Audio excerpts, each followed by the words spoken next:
objective morality, the difference between right and wrong. Now my mates, even the cretinous ones that think that Lionel could batter Optimus Prime, know the difference between what's good and what's bad. And now I'm not saying that you have to believe in God to be a good person, but how about this?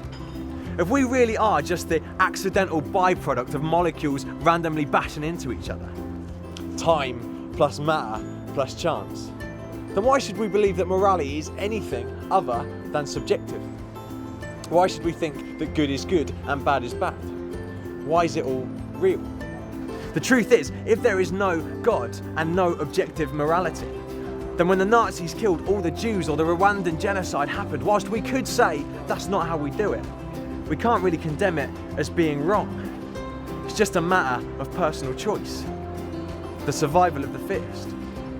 And if humanity were in charge of morality, then we could just decide that anything was good or bad.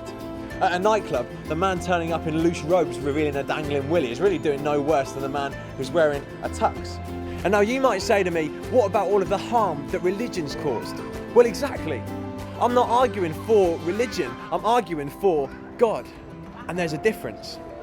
But when you tell me about all of the damage that religion has done, you're arguing against religion, but for God, because you are showing there is such a thing as objective morality, and it's not just personal choice.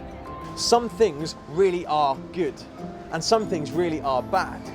So where does the morality signpost point us? Where does that evidence lead?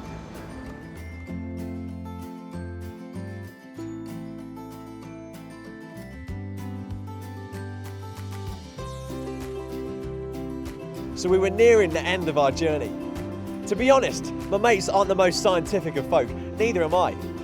After all, who lies on their deathbed and thinks to themselves, I wish I'd have known more facts? Now the things that are really important in life are things like love and hope and beauty and purpose. And these are four things that science has nothing to say about. See, there's no proof for any of these things, but where do they point? The atheist just has to shrug his shoulders and say, I don't know. None of these things are necessary for evolution. But the Christian can say with confidence that these things point to a loving creator.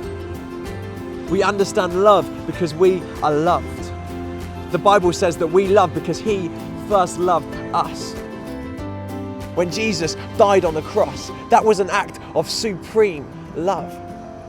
We understand beauty because God created a beautiful world for us to connect with him through. Why are sunsets so beautiful? The concept of beauty isn't necessary for evolution or reproduction, but through beauty we catch a glimpse of God. We understand hope because there is hope.